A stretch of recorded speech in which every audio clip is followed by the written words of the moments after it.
मैं रंग शरबतों का, तू मीठे घाट का पानी, मुझे खुद में खोलने दो, मेरी आन बात बन जानी। हबीबी कैसे हैं आप सब? बढ़िया एकदम। क्या चल रहा है आजकल? आज हम तुम्हारे लिए नया टॉपिक लेके आती और तुम्हारे लिए वीडियो बनाती और तुमको हम बायोलॉजी पढ़ाती और तुमको बायोलॉजी के नज़र में रखती। तो आज हम शुरू करते हैं मॉलिक्यूलर बेसिस ऑफ इनहेरिटेंस का लेक्चर नंबर 5। इसको जब हम तुमको पढ़ाती तो तुमको जीवन के सारे सुख प्राप्त होती, तुमको आनंद आती, तुमको डीएनए के सारे कंफ्यूजन दूर हो जाती। तो हमारे चैनल को सब्सक्राइब करें, लाइक करें और हबीबी उसको बेल आइकन को जरूर दबा दीजिए। ठीक है हबीबी? ठीक है हबीबी।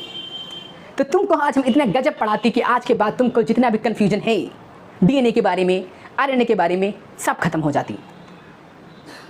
तो पूरा वीडियो देखो और क्या करो, कॉपी पेन लेके बैठ जाओ और नाक में उंगली डालना बंद करो गंदे लड़कों। चलो बहुत बातें हो गई। आज हम शुरू करते हैं molecular basis of inheritance lecture number 1।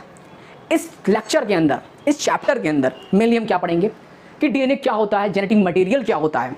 ठीक है, जेनेटिक मटेरियल क्या होता है, डीएनए क्या होता है, कैसे क्या बनता है। ओके, डीएनए से डीएनए कैसे बनता है, डीएनए से आरएनए कैसे बनता है और आरएनए से प्रोटीन।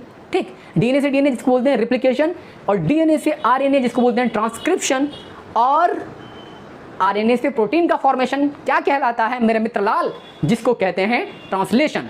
और इस पूरे फिनोमेना को बोलते हैं सेंट्रल डोग्मा मॉलिक्यूलर बायोलॉजी। ठीक, इस सब चीज़ों को हम इस चैप्टर के अंदर पढ़ने वाले हैं बहुत ही धुआंधार, बहुत ही धाकड़ तरीके से। तो बने रहिए हमारे चैनल के पे, तो बने रहिए हमारे चैनल के ऊपर। सर तो बिल्कुल न्यूज़ रिपोर्टर हो गए। हाँ, न्यूज़ रिपोर्टर की तरह पढ़ा रहे हैं। पढ़ाएंगे तुमको, वैसे ही पढ़ाएंगे, टेंशन ना लीजिए मित्रों। तो बात करते हैं कि हम सभी जो होते हैं जो यूकैरियोटिक होते हैं। ठीक, मजाक तफरीह काफ़ी हो गई, सीरियस होके टॉपिक पे ध्यान देते हैं और बिल्कुल ही समझते हैं। आपकी निगाहें हमारे ऊपर होनी चाहिए इस वक्त। तो जो आपको पता है कि हम लोग कहाँ से बने होते हैं, यूकैरियोटिक सेल के अंदर। ठीक, और यूकैरियोटिक सेल के अंदर एक न्यूक्लियस होता है, आप सब लोग जानते हैं। और उस न्यूक्लियस के अंदर कौन बैठा होता है? एक राजा बैठा होता है जिसको कमांड देता रहता है कि भाई तेरे को वहाँ पे वो प्रोटीन बनानी है, भाई तेरे को वहाँ पे वो प्रोटीन बनानी है। सेल के अंदर जितनी भी मेटाबॉलिक एक्टिविटी हो रही है, कोई रिएक्शन हो रही है, एनाबॉलिज्म कैटाबॉलिज्म हो रहा है, सब कुछ कंट्रोल कौन करता है? सब कुछ कंट्रोल करता है तुम्हारा न्यूक्लियस के अंदर बैठा सा चुन्नी सा डीएनए। ठीक, जो सबको कमांड देता रहता है, भाई ये करो वो करो वो करो। जैसे कि आपके घर के अंदर आपके जो फादर होते हैं वो बॉस होते हैं, इसी तरह आपके सेल के अंदर जो सेल का बॉस होता है वो कौन होता है? वो होता है तुम्हारा डीएनए। ठीक, अब यहाँ पे एक क्वेश्चन ये बन सकता है कि जब हम लोगों की बॉडी के अंदर का जो डीएनए होता है सेम होता है, ठीक, तो जो प्रोटीन हमारी लीवर के अंदर बन रही है वो हमारी स्किन के अंदर क्यों नहीं बननी है? जो प्रोटीन हमारे ब्रेन में बन रही है वो हमारे हैंड के अंदर क्यों नहीं बननी है? जैसे कि एग्जांपल देते हैं आपको हम, हमारे अंदर इंसुलिन और ग्लूकागॉन का जो फॉर्मेशन होता है वो तुम्हारे पेनक्रियास के अंदर होता है। ठीक, वो तुम्हारे पेनक्रियास के अंदर होता है। अब कोई बच्चा उठ कर क्वेश्चन पूछ ले कि सर अगर डीएनए सेम है तो इंसुलिन और ग्लूकागॉन का फॉर्मेशन तो स्किन सेल के अंदर भी होना चाहिए, क्योंकि स्किन सेल का जो डीएनए है, ठीक, उसके अंदर भी तो वही डीएनए है जो पेनक्रियास के अंदर है। लेकिन तुमको ये भी पता होना चाहिए हबीबी कि डीएनए के ऊपर एक जीन नाम की कोई छोटी मोटी चीज़ होती है। क्या होती है? जीन नाम की एक चीज़ होती है जो कहीं पे एक्टिव होती है, कहीं पे नहीं एक्टिव होती है। जैसे कि हमारा स्किन सेल के अंदर ऐसा तो है ही नहीं कि हमारे स्किन के सेल के अंदर इंसुलिन फॉर्मेशन वाली जीन नहीं है। इंसुलिन फॉर्मेशन वाली जीन है, लेकिन यहाँ पे वो इनएक्टिव है। और वही जीन हमारे पेनक्रियास के अंदर क्या है? एक्टिव है। ठीक, बच्चा लाल, मित्र लाल, स्मार्ट लग रहे हैं हम? हाँ चलो बढ़िया है। तो वही जीन हमारे पेनक्रियास के अंदर एक्टिव है। ठीक, तो उसका वहाँ पे फॉर्मेशन हो जाता है। तो अब हमने जो डीएनए का जो बेसिक ओवरव्यू है वो समझ लिया है लगभग। इसको हम लिख के देखते हैं। ओके, बने रहिए हमारे साथ। देखिए, जैसे कि मान लीजिए ये कोई एक सेल है। सबसे पहले आप हेडिंग लगा लीजिए cell evolution and genetic material. ठीक, cell evolution and genetic material. जैसे कि हमारी कोई सेल है, ठीक, उस सेल के अंदर ये हमारा क्या पड़ा हुआ है? ये हमारा जेनेटिक मटेरियल कुछ यूँ तरह से लिपटा हुआ चुन्नी सा पड़ा हुआ है। ओके, ये हमारा जेनेटिक मटेरियल यहाँ पे लिपटा हुआ पड़ा है। ये क्या है? हमारा जेनेटिक मटेरियल, जेनेटिक, ये हो गया हमारा जेनेटिक मटेरियल। ठीक, अब ये जेनेटिक मटेरियल क्या डिसाइड करेगा, ये डिसाइड करता है ठीक कि सेल का स्ट्रक्चर क्या होना है। ठीक, ये डिसाइड करता है सेल का स्ट्रक्चर,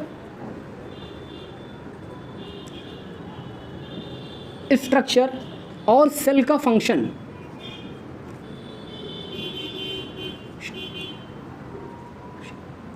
ठीक, ये डिसाइड करता है सेल का स्ट्रक्चर एंड फंक्शन।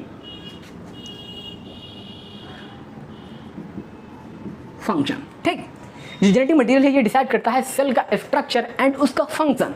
ओके, अब जब ये सेल डिवाइड करेगी, ठीक, क्योंकि जैसे जैसे ग्रोथ होती है तो सेल भी डिवाइड करती हैं, और डिवाइड करने के बाद जब डिवाइड सेल करती हैं तो उसके अंदर का जो जेनेटिक मटेरियल होता है ना, वो भी डिवाइड करता है, और डॉटर सेल के अंदर वही सेम जेनेटिक मटेरियल पहुंच जाता है। कैसे पहुंच जाता है तो हम जेनेटिक्स के अंदर पढ़ेंगे, ठीक है। लेकिन यहाँ पे हम नॉर्मली देखते हैं कि जब ये सेल डिवाइड करेगी, ठीक, जब ये सेल डिवाइड करेगी और डिवाइड करने के बाद ये नन्हे मुन्ने से डॉटर सेल बनाएगी। ठीक, ये क्या हो गया हमारी डॉटर सेल। डॉटर सेल, ये जो हमारी डॉटर सेल है, अब उसके अंदर ये डीएनए होगा। ठीक, उसके अंदर ये डीएनए होगा। ठीक, तो हमने देख लिया कि जो जेनेटिक मटेरियल होता है ये क्या होता है, ये जेनेटिक इंफॉर्मेशन को एक जनरेशन टू सेकेंड जनरेशन या एक सेल से दूसरे सेल के अंदर पास करता है। ओके, यहाँ पे सेल के अंदर जेनेटिक मटेरियल था, अब वो उसके डॉटर सेल के अंदर आ चुका है। ठीक है, और जेनेटिक मटेरियल काम क्या होता है, सेल के अंदर मेटाबॉलिक एक्टिविटी जितनी हो रही हैं उनको कंट्रोल करना, सेल की स्ट्रक्चर एंड फंक्शन को कंट्रोल करना। अब बात करते हैं कि जेनेटिक मटेरियल होता है वो क्या होता क्या है। ठीक, जेनेटिक मटेरियल यहाँ पे लिखते हैं हम जेनेटिक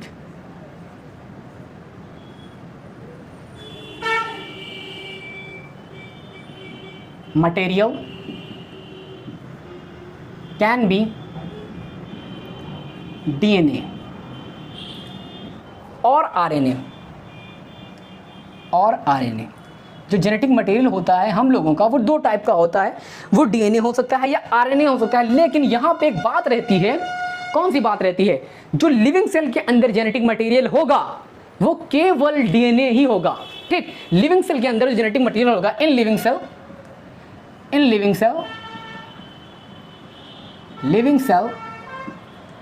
जेनेटिक मटेरियल जीएम लिख रहे हैं। जीएम का मतलब है यहाँ पे जेनेटिक, एम का मतलब है मटेरियल। अंडरस्टैंड, जेनेटिक मटेरियल जो डीएनए के अंदर होगा वो केवल होगा डीएनए। ठीक, डीएनए। ठीक, अगर यहाँ पे हम कोई ऐसी सेल जो लिविंग का एक्सेप्शन हो, कौन सा एक्सेप्शन है भैया लिविंग का, जो लिविंग भी होता है नॉन लिविंग भी होता है, तुम्हारा वायरस, लिविंग और नॉन लिविंग के बीच की कनेक्टिव लिंक बोलते हैं ना इसको। तो जो वायरस होता है उसके अंदर जेनेटिक मटेरियल जो होता है वो आरएनए भी हो सकता है। ठीक, वहाँ पे डीएनए आरएनए दोनों ही जेनेटिक मटेरियल की तरह एक्ट कर सकते हैं। क्या समझा ना, समझा। हाँ, तो इन वायरस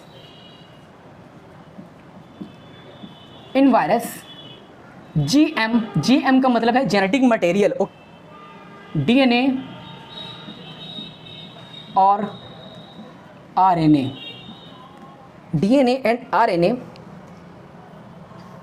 हो सकते हैं। ठीक, यहाँ पे जेनेटिक मटेरियल वायरस के अंदर डीएनए और आरएनए दोनों हो सकते हैं। अंडरस्टैंड, हमने यहाँ पे क्या लिखा था कि जेनेटिक मटेरियल क्या करता है, डिसाइड करता है। क्या डिसाइड करता है, स्ट्रक्चर एंड फंक्शन। तो ये बात तो हमने यहाँ पे लिखी दी थी, जो जेनेटिक मटेरियल होता है वो सेल का स्ट्रक्चर एंड फंक्शन डिसाइड करता है, structure and function and pass information of next generation. यहाँ पे ये क्या कर रहा है कि ये जो जेनेटिक मटेरियल के अंदर एक सेल के अंदर जेनेटिक इंफॉर्मेशन थी, उसने जब सेल डिवाइड हुआ, सेल डिवाइड होने के बाद उसकी जो डॉटर सेल बनी, डॉटर सेल के अंदर उसका जेनेटिक इंफॉर्मेशन पास हो गई। तो यहाँ पे लिख लेते हैं एंड पास जीएम का मतलब है genetic material to next generation. To next generation के अंदर ये पास करता है।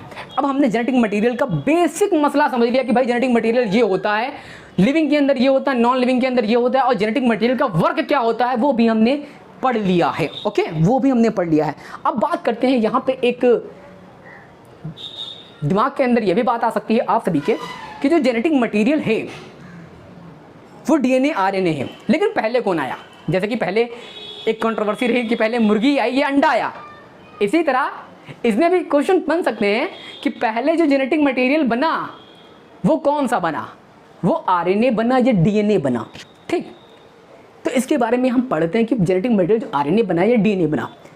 आपको पता होगा जब बिग बैंग हुआ, बिग बैंग थ्योरी आपने एवोल्यूशन के अंदर पढ़ी होगी, जब बहुत ही महाभयानक विस्फोट हुआ, महाभयानक विस्फोट होने के बाद हमारी गैलेक्सीज का फॉर्मेशन हुआ, हमारे यूनिवर्स का फॉर्मेशन हुआ, और गैलेक्सीज के अंदर हमारे सोलर सिस्टम का फॉर्मेशन हुआ, और सोलर सिस्टम के अंदर हमारी अर्थ का फॉर्मेशन हुआ, अर्थ के अंदर हमारा हाइड्रोस्फीयर बना।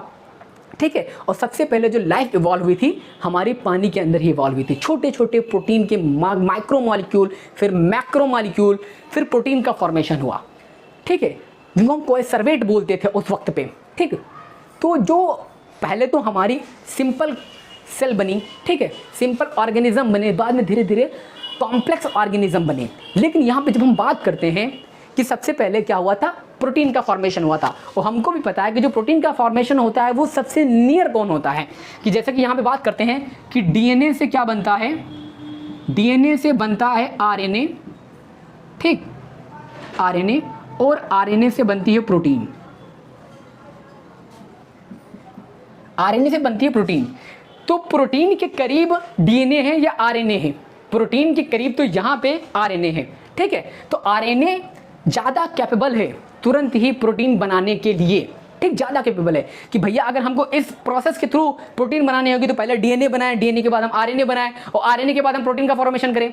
अगर डायरेक्ट आरएनए बना दें और आरएनए बनाने के बाद अगर हम प्रोटीन का फॉर्मेशन कर दें, ठीक है, तो आरएनए से जल्दी प्रोटीन बननी है ना, आरएनए के थ्रू प्रोटीन जो बननी है जल्दी बन रही है। ठीक है, तो सबसे पहले जो जेनेटिक मटेरियल हमारा इवॉल्व हुआ था वो क्या हुआ था, आरएनए हुआ था। लेकिन ये फेल क्यों हो गया, उसके पीछे की भी कहानी है बहुत लंबी। ये जेनेटिक मटेरियल फेल इसलिए हो गया क्योंकि ये हाईली अनस्टेबल है, हाईली रिएक्टिव है। ठीक है, बहुत ही ज़्यादा रिएक्टिव है आरएनए, बहुत जल्दी ही दूसरे कंपाउंड के अंदर रिएक्शन करके ये कन्वर्ट हो जाता है। ओके, बहुत जल्दी कन्वर्ट हो जाता है। तो इतना स्क्रीनशॉट आप लीजिए, इसकी खुर्चन लगा लीजिए और बढ़ते हैं आगे की ओर हम। तो यहाँ पे हमने जो बात बोली तो उसको हम लिख लेते हैं, जो कि लिख के चीज़ें ज़्यादा समझ में आती हैं, और आप भी हमारे साथ लिखते रहिए, बने रहिए हमारे साथ ही साथ। ठीक, तो बालों को घुमाना बंद करें, कॉपी पेन निकालें और लिखते बने मेरे लाल। यहाँ पे in living organism, in living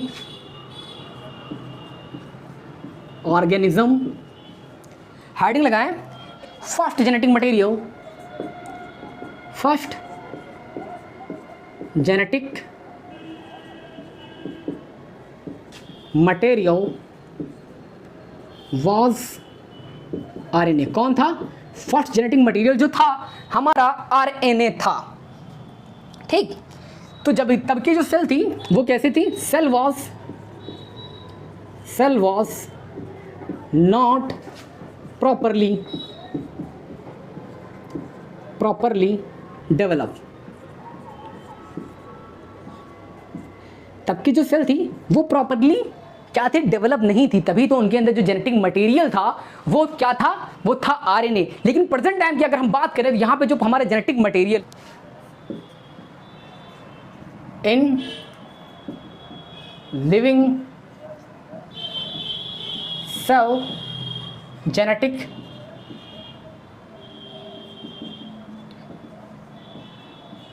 material, genetic material कौन है, जेनेटिक मटेरियल वॉज डीएनए।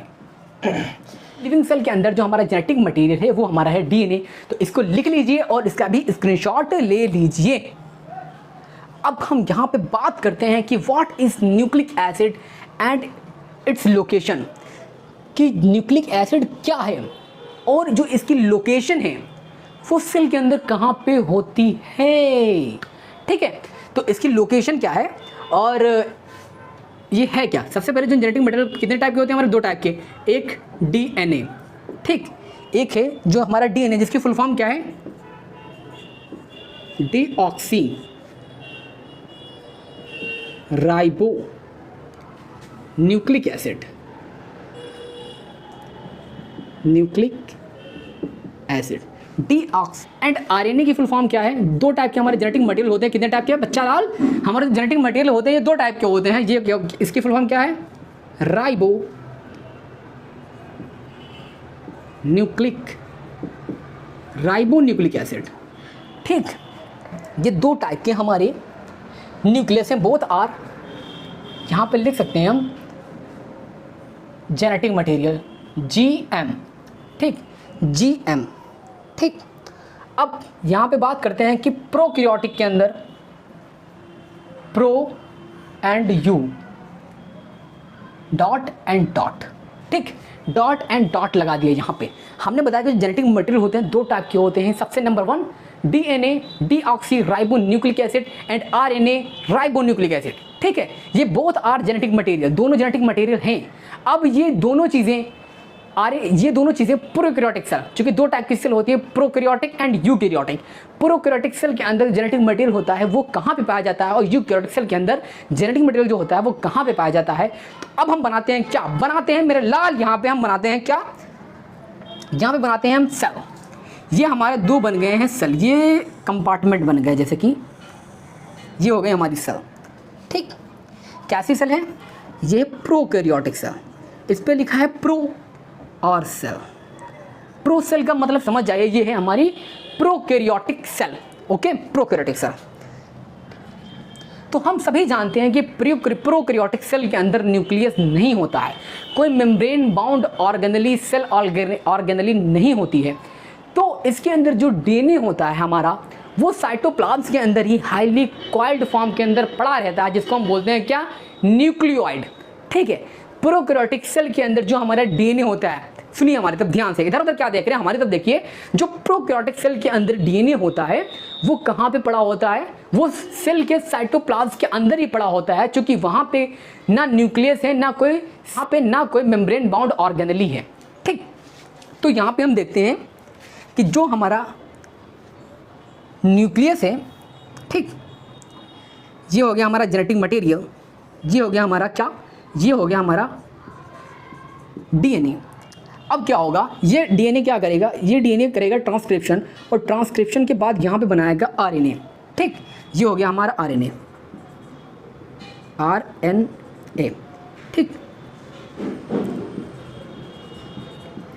तो हम जानते हैं प्रोकैरियोटिक सेल के अंदर, हम जानते हैं कि प्रोकैरियोटिक सेल के अंदर न्यूक्लियस नहीं होता है, ठीक है।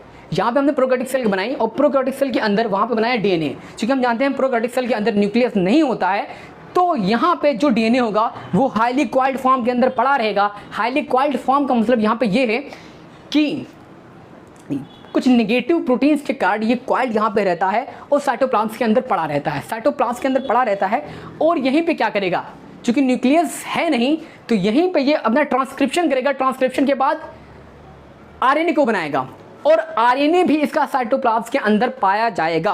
तो यहाँ पे लिखते हैं हम, ये क्या है हमारा डीएनए, या इसको बोलते हैं हम न्यूक्लियोइड,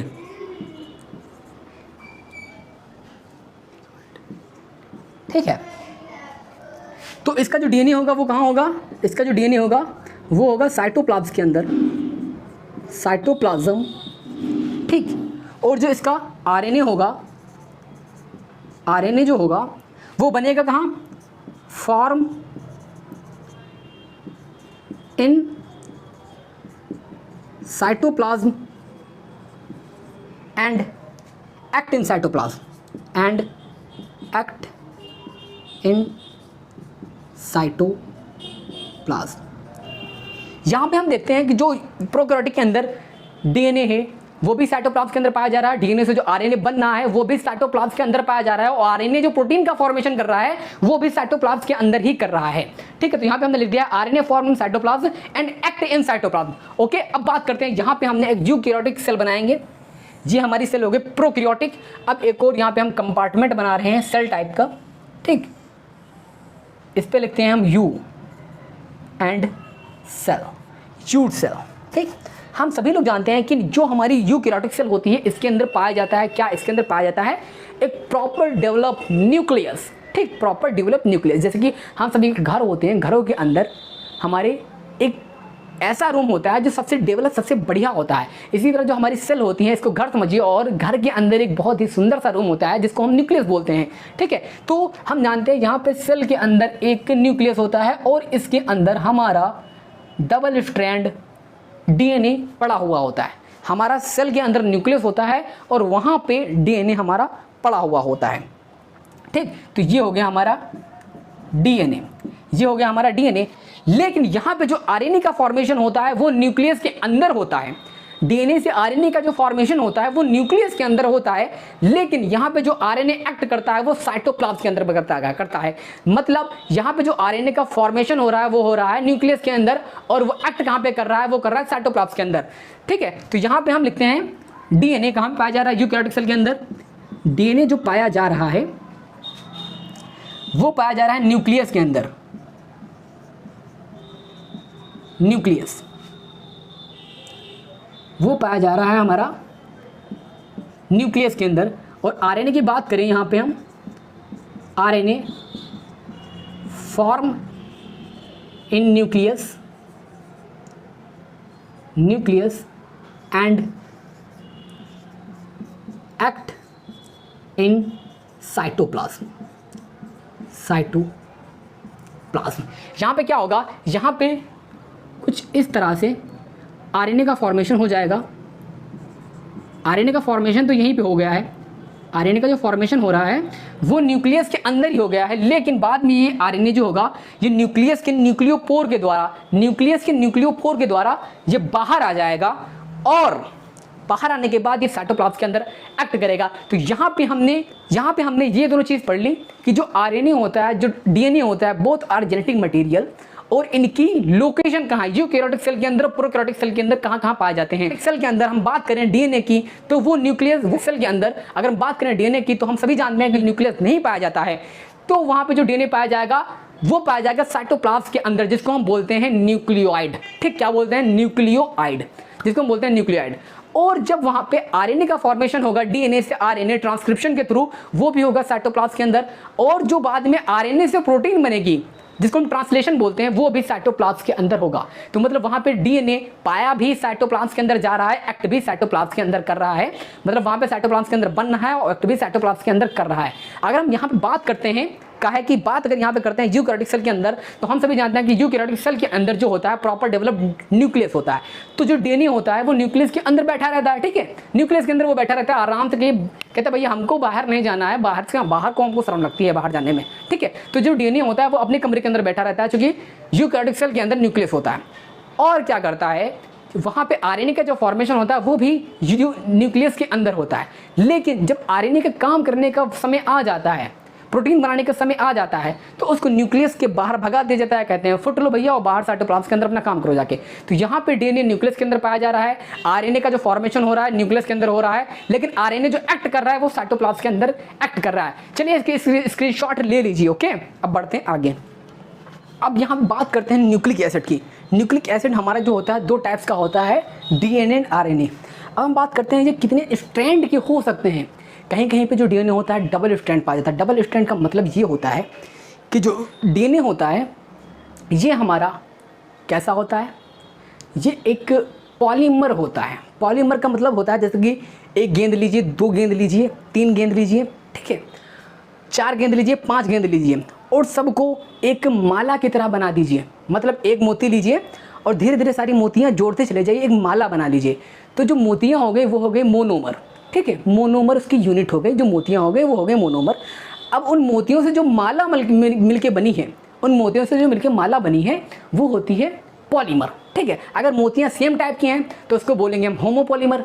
अगर मोतियाँ अलग अलग टाइप की हैं, कोई मोती हरी है, नीली है, काली है, पीली है, तो वो होती है हेट्रोपॉलीमर। जो इसी तरह जो हमारा डीएनए होता है ये भी पॉलीमर होता है। और कैसा होता है, हेट्रोपॉलीमर होता है। ठीक, क्योंकि इसके जो न्यूक्लियोटाइड होते हैं वो अलग अलग होते हैं। ठीक है, एडेनिन, गुआनिन, साइटोसिन, थायमिन, तो इसके जो न्यूक्लियोटाइड होते हैं वो अलग अलग होते हैं। इसी तरह जो हमारा डीएनए होता है ये हमारा हेट्रो पॉलीमर होता है।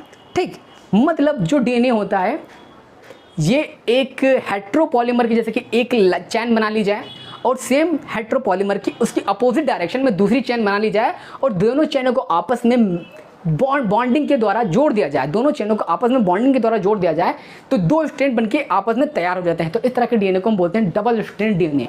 ठीक है, तो डीएनए कैसा हो सकता है हमारा? Double strand. डबल स्ट्रैंड का मतलब है कि एक स्ट्रैंड कुछ ऐसा हो और दूसरा स्ट्रैंड कुछ ऐसा हो, तो ये हमारा डबल स्ट्रैंड डीएनए हो गया यहाँ पे। ठीक, ये कैसा है? Double strand DNA. ठीक, इन लिविंग सेल के अंदर ये पाया जाता है। इन लिविंग सेल जो डबल स्ट्रैंड डीएनए जो हमारा होता है ये लिविंग सेल के अंदर पाया जाता है। ठीक है, लिविंग सेल के अंदर पाया जाता है, जैसे कि कौन कौन सी सेल हो गई?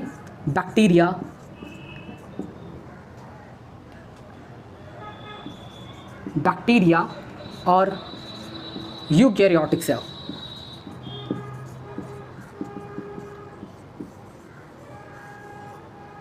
Bacteria and eukaryotic cell.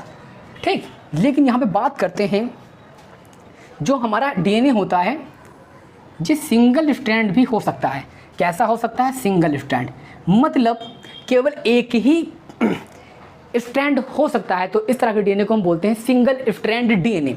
ठीक, सिंगल स्ट्रैंड डीएनए ये क्या है हमारा? सिंगल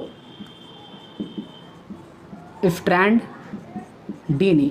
जो सिंगल स्ट्रैंड डीएनए होता है ये कहाँ पाया जाता है? ये सिर्फ पाया जाता है only found in virus, only in virus. Virus के अंदर सिंगल स्ट्रैंड डीएनए पाया जाता है। ठीक है, अब बात करते हैं यहाँ पे अगर हम आरएनए की, तो आरएनए के कितने स्ट्रैंड होते हैं और ये कितनी स्ट्रैंडों में कहाँ कहाँ पाया जाता है? तो ये सिंगल एंड डबल स्ट्रैंड दोनों में पाया जाता है। डबल स्ट्रैंड भी आरएनए के होते हैं, डबल स्ट्रैंड भी आरएनए के होते हैं और सिंगल स्ट्रैंड भी आरएनए का होता है, आरएनए का होता है। ओके, तो यहाँ बात कर लेते हैं हम लिविंग सेल। हेडिंग लगा लेते हैं यहाँ पे हम साइड में थोड़ा, लिविंग सेल। लिविंग सेल के अंदर जो हमारा डीएनए होता है, जो हमारा यहाँ पे क्या है? डीएनए। लिविंग सेल के अंदर जो हमारा डीएनए है और जो हमारा यहाँ पे आरएनए है। लिविंग सेल के अंदर जो हमारा डीएनए है वो होता है डबल स्ट्रैंड। डीएस का मतलब है डबल स्ट्रैंड डीएनए। ठीक है, जो जेनेटिक मटेरियल की तरह एक्ट करता है, act like at genetic material, मतलब जीएम यहाँ पे लिखा है, समझ जाइएगा जेनेटिक मटेरियल। जो आरएनए होता है लिविंग सेल के अंदर वो केवल एसएस की फॉर्म में पाया जाता है, मतलब सिंगल स्ट्रैंड की फॉर्म में आरएनए पाया जाता है लिविंग सेल के अंदर। और वहाँ पे आरएनए के अदर फंक्शन होते हैं। अदर फंक्शन कौन कौन से हो सकते हैं? अदर फंक्शन कौन कौन से हो सकते हैं? जैसे कि प्रोटीन का फॉर्मेशन वगैरह करना, लेकिन यहाँ पे ये नॉट जेनेटिक मटेरियल होता है। अगर लिविंग सेल की बात करें, लिविंग सेल के अंदर जो डीएनए होता है वो डबल स्ट्रैंड के अंदर पाया जाता है। ठीक है, डबल स्ट्रैंड में पाया जाता है। और अगर वहीं पे बात करते हैं आरएनए की, तो आरएनए लिविंग सेल के अंदर सिंगल स्ट्रैंड में पाया जाता है, वो वहाँ पे जेनेटिक मटेरियल की तरह एक्ट नहीं करता है। लिविंग सेल के अंदर बात कर रहे हैं, आरएनए लिविंग सेल के अंदर सिंगल स्ट्रैंड पाया जाता है और उसके अदर फंक्शन होते हैं। अदर फंक्शन की बात करें जैसे कि करें हम, तो प्रोटीन का फॉर्मेशन हो गया या बहुत सी चीज़ें हो गई जो आरएनए वहाँ पे करता है, स्प्लाइसिंग वगैरह हो गया, ये सब आरएनए ही करता है लिविंग सेल के अंदर और सिंगल स्ट्रैंड में पाया जाता है। अगर बात करते हैं यहाँ पे non living cell, non living cell के अंदर जो डीएनए होता है हमारा डीएनए एंड यहाँ पे हो गया हमारा आरएनए। ठीक, जो डीएनए होता है वो हमारा double strand DS and SS दोनों ही जेनेटिक मटेरियल होते हैं, जेनेटिक एम। ठीक है, जो नॉन लिविंग सेल के अंदर जो डीएनए होता है वो double strand DS by SS लिख दिया है, जिसको बटे में ना समझिएगा, वहाँ पे जगह कम थी इसीलिए हमने ऐसा लिख दिया। तो जो नॉन लिविंग सेल होती हैं जैसे कि वायरस हो गया हमारा, तो वायरस के अंदर जेनेटिक मटेरियल होता है डीएनए। अगर डीएनए होगा ठीक है, क्योंकि उसके अंदर जो आरएनए होता है वो भी जेनेटिक मटेरियल की तरह एक्ट कर सकता है। लेकिन अगर हम बात करते हैं यहाँ पे डीएनए की, तो नॉन लिविंग सेल के अंदर जो डीएनए होता है वो डबल स्ट्रैंड भी हो सकता है और सिंगल स्ट्रैंड भी हो सकता है, और दोनों स्ट्रैंड ही जेनेटिक मटेरियल की तरह वर्क कर सकते हैं, वो सिंगल हो या डबल हो। ओके, अब बात करते हैं यहाँ पे आरएनए की, तो आरएनए भी डीएस और एसएस हो सकता है, और दोनों ही जीएम का मतलब है जेनेटिक मटेरियल की तरह वर्क कर सकते हैं। ठीक है, दोनों ही जेनेटिक मटेरियल की तरह वर्क कर सकते हैं। तो मेरे लाल बने रहिए हमारे साथ, और हमारे चैनल को शेयर करें, सब्सक्राइब करें, लाइक करें, और इसका स्क्रीनशॉट ले लीजिए आप। यहां पे हम कुछ डाटाबेस क्वेश्चन जो एनसीईआरटी के अंदर हमारा दे रखा है उसके बारे में बात करते हैं। ठीक है, यहाँ पे कुछ डाटाबेस एनसीईआरटी के अंदर दे रखा है कि ह्यूमन सेल के अंदर, ह्यूमन डिप्लॉयड सेल के अंदर बात करते हैं। डिप्लॉयड क्या होता है कि हमारी हर सेल के अंदर 23 पेयर ऑफ क्रोमोसोम पाए जाते हैं। ठीक है, 23 पेयर ऑफ क्रोमोसोम पाए जाते हैं, मतलब 46 क्रोमोसोम पाए जाते हैं। अगर उनको जोड़े में बात करें तो 23 जोड़े क्रोमोसोम पाए जाते हैं। लेकिन अगर 46 का आधा करें हम उनको हम मियोसिस के थ्रू हाफ में बांट दें, उनका गैमीट्स का फॉर्मेशन करें, तो एक सेल के अंदर 23 क्रोमोसोम जाएंगे, तो इनको बोलते हैं हैप्लॉइड। अगर एक सेल के अंदर दोनों सेट ऑफ जीनोम प्रेजेंट हैं तो उसको बोलते हैं हम डिप्लॉइड। ओके, दोनों सेट ऑफ जीनोम प्रेजेंट है तो उसको बोलते हैं डिप्लॉइड। ह्यूमन डिप्लॉइड सेल के अंदर जो डीएनए की लेंथ होती है, ठीक है, वो कितनी होती है, कुछ लेंथ के ऊपर यहाँ पे डाटा दे रखा है एनसीईआरटी के अंदर, उसको पढ़ना जरूरी है, क्योंकि कभी कभी नीट के अंदर सीधे डाटाबेस क्वेश्चन आ जाता है कि हाँ ह्यूमन डिप्लॉयड सेल के अंदर कितनी लेंथ का डीएनए पाया जाता है, या ई-कोलाई सेल के अंदर कितना डीएनए पाया जाता है, या बात करते हैं लैम्डा फेज जो हमारा वायरस है, या 174 जो हमारा वायरस है, इसके अंदर जो डीएनए पाया जाता है उसकी लेंथ कितनी होती है, उसके बारे में हम यहाँ पे बात करते हैं। तो ह्यूमन डिप्लॉयड सेल की अगर बात करें तो इसके अंदर जो डीएनए की लेंथ होती है वो होती है 6.6 × 10⁹ बेस पेयर, 9 BP का मतलब होता है बेस पेयर। ठीक है, अगर 6.6 × 10⁹ BP है, ठीक है, तो बात करते हैं यहाँ हम डिप्लॉयड की। डिप्लॉयड का मतलब है 2n। ठीक है, अगर खाली यहाँ पे अगर हम n की बात करें, ठीक है, अगर हम n की बात करें मतलब हैप्लॉयड की, तो यहाँ पे 3.3 × 10⁹ बेस पेयर BP लेंथ पाई जाएगी डीएनए की। अब बात करते हैं यहाँ पे ई कोलाई के अंदर कितनी लेंथ का डीएनए पाया जाता है, कितने बेस पेयर का डीएनए पाया जाता है, उसके बारे में बात कर लेते हैं। तो ई कोलाई के अंदर 4.6 × 10⁶ बेस पेयर BP डीएनए पाया जाता है। अब बात करते हैं यहाँ पे हम लैम्डा फास्ट की, यहाँ पे बात करते हैं हम लैम्डा फास्ट की। तो लैम्डा फास्ट के अंदर